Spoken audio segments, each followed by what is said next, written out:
Zubair al-Kash landed at Andrews Air Force Base at 3 a.m. this morning. He is in our custody. He was greeted by Director Patel and U.S. Attorney Jeanine Pirro. Hillary Clinton famously once said about Benghazi, "What difference at this point does it make?"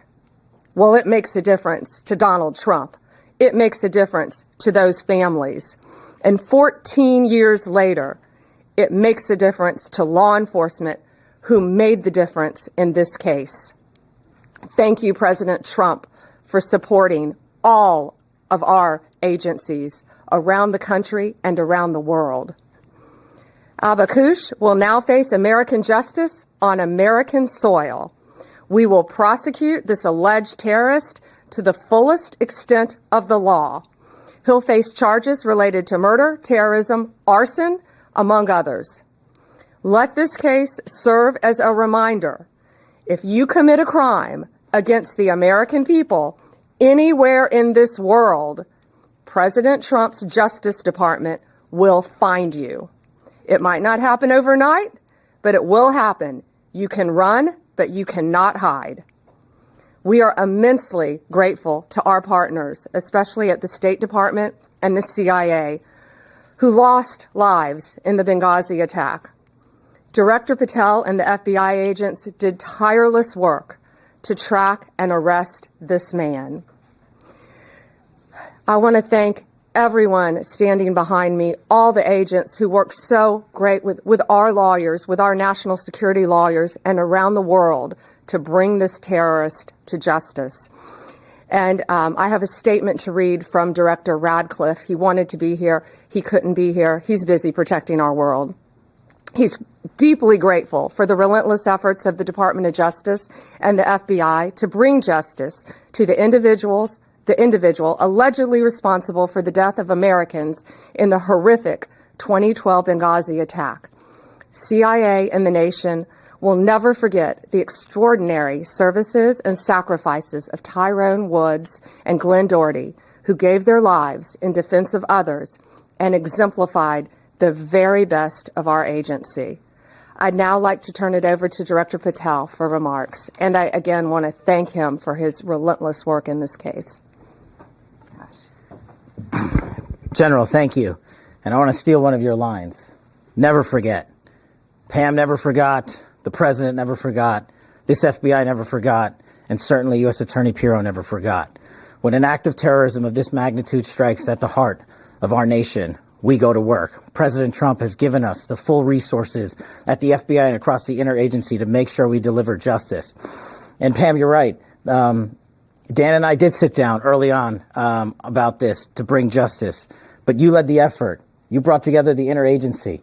You said we are going to get this done because no one agency alone can do it. So we are thankful to have an Attorney General at the Department of Justice who works together with every single cabinet secretary and enforce the law.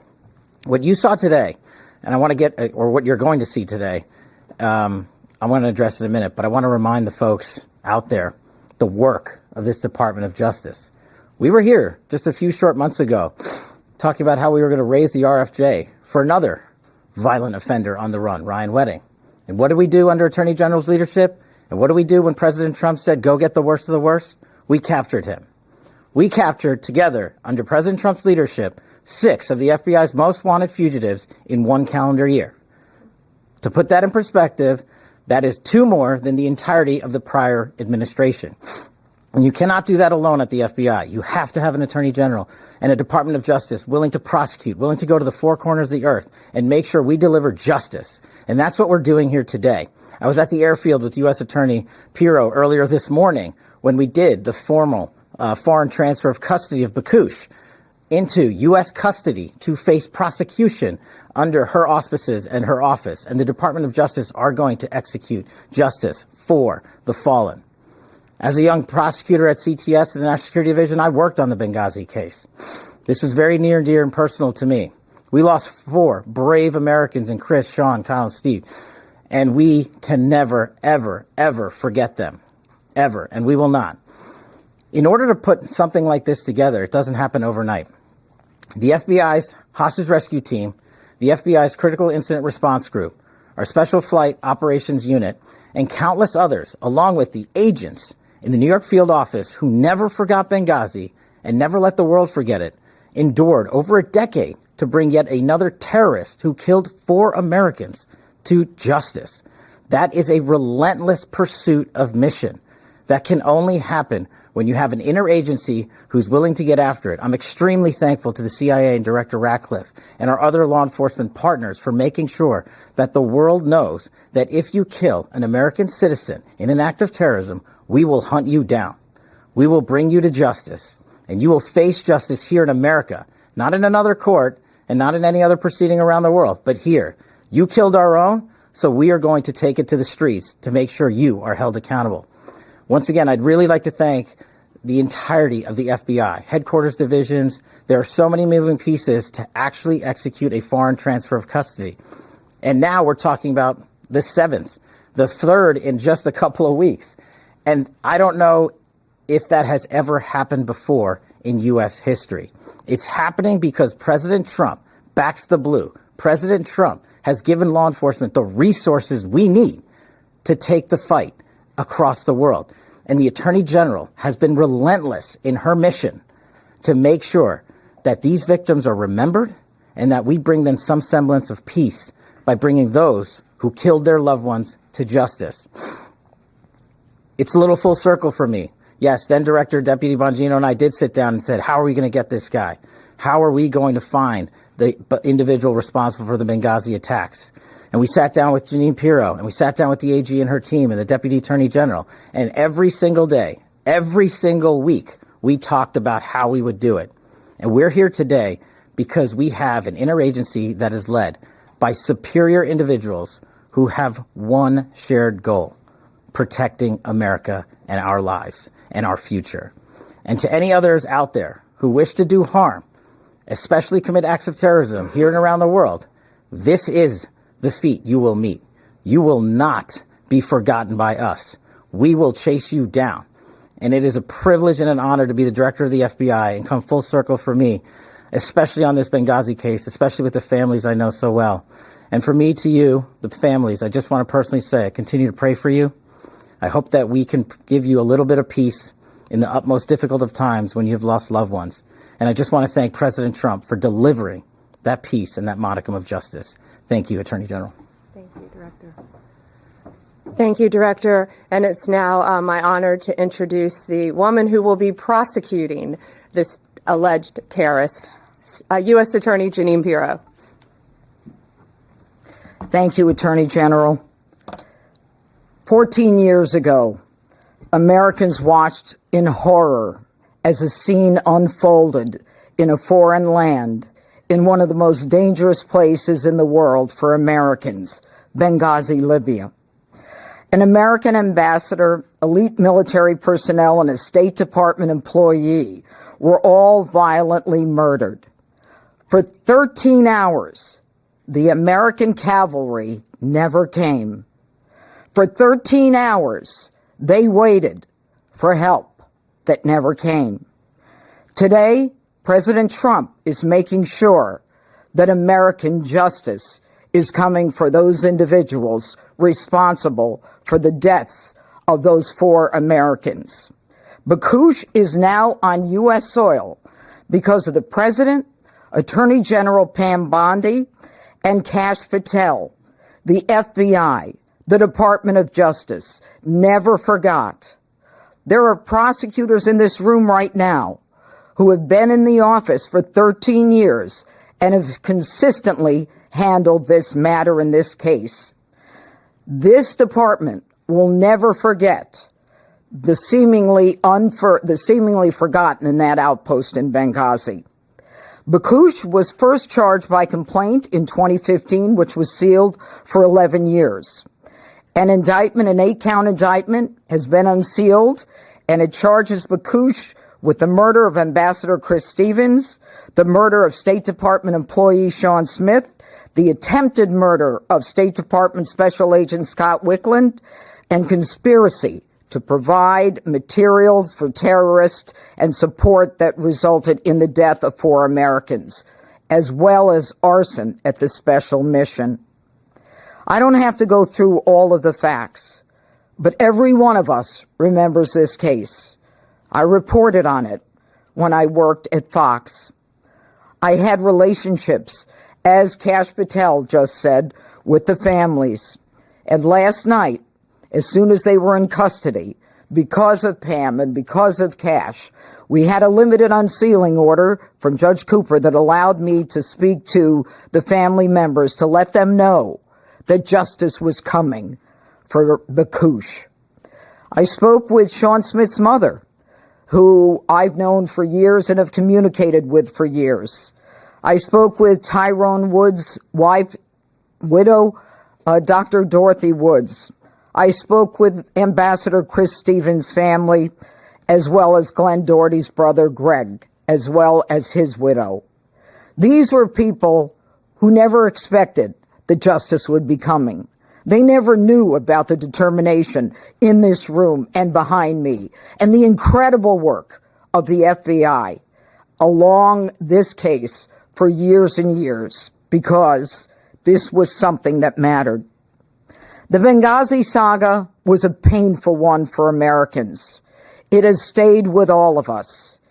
And let me be very clear, there are more of them out there. Time will not stop us from going after these predators, no matter how long it takes, in order to fulfill our obligation to those families who suffered horrific pain at the hands of these violent terrorists. And now, I again want to tell everyone that American justice is here, that President Trump will make sure that the cavalry comes for Americans no matter where they are in this world. Thank you. We'll take a few questions. I'm looking, I have a on topic and an off topic. Sure. Tell us a little bit about how he was captured, where he was captured. Was he in jail for a while before? Was he at home? What can you tell us about how this all went down? We're not going to give out a lot of the details, but I'm going to let Kash take what we can say. The general's right. We have to protect the integrity of the investigation and the ongoing prosecution. That's of the utmost importance. It always is, to make sure even this individual receives the constitutional protections only afforded in the United States of America. But an FTOC, a foreign transfer of custody, is executed by the FBI each and every time with special tactical assets, FBI agents, and of course medical personnel. And that was done in this instance. And the individual was apprehended and transferred over the night and into custody early this morning at an airfield. And so that's about all we can say on that matter. But in order to maintain the chain of custody, this is what the FBI does, routine, every time. It's what we did for the 6 top 10 we already captured. It's what we did for the relentless others that we continue to capture. Was he picked up in Libya? He was picked up overseas. And then if I could just ask you two quick off topics. Obviously, this terrible tragedy we're watching in Arizona with Nancy Guthrie. I understand you know Savannah Guthrie. What is the federal government doing right now? Is the FBI now leading the investigation, taking it over from the locals? We're doing everything to assist the locals. We're working with the locals.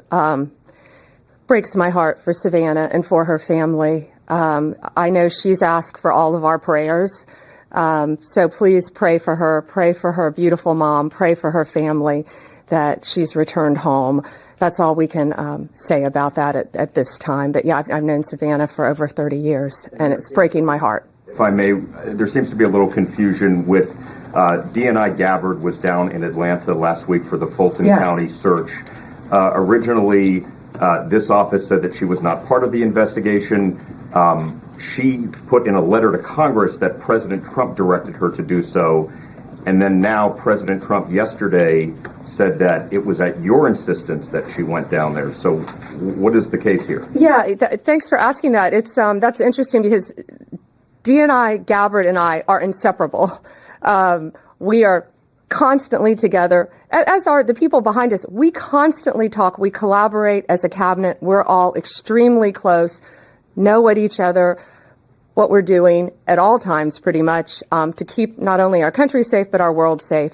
And she was down there with Deputy Director Andrew Bailey of the FBI. And I'm not going to talk about any other details of that matter right now because Georgia's a very important issue to us. She was there. We're inseparable. That's all I'll say. Mike, let me see. Can you say, was there foreign involvement in the capture of this suspect? What kind of assistance did you get from other countries? I'm going to let Director Patel take that. I think we're not going to be able to say a lot on that matter as well. But, and to you personally, I'm so sorry you and your NBC family are going through this right now. We appreciate it. As the General said, in order to execute an apprehension, a capture, and a foreign transfer of custody, no one agency alone can do it. We did it throughout the interagency here, and of course we're working with partners overseas. And we're not going to get into the details of those conversations and those ongoing matters because as the U.S. Attorney indicated to you, we're not done. And so what we want to do is maintain not just the integrity of this investigation, but the possibility and the promise of bringing more individuals to justice for this heinous act of terror. Thanks. We have time for a couple more. We have something else going on at 10 o'clock down there. Yeah, so on Benghazi, what did the communication look like between the Trump administration and the victims' families throughout this process, if any? I know someone as far as Super Clinton during, in the early days of this, but what's the communication look like with them? I think what I can say now is that do you want to take that, Director? We've had to keep everything very quiet for obvious reasons up until this point. And then U.S. Attorney Pirro, as she said, contacted all the families, and I think they were absolutely thrilled. I think they had probably lost faith that something would happen. But again, we never forget. Donald Trump never forgets. So, and we have a 10 o'clock in our office. That's a very positive if anyone would like to join us on that. So thank you. Go ahead.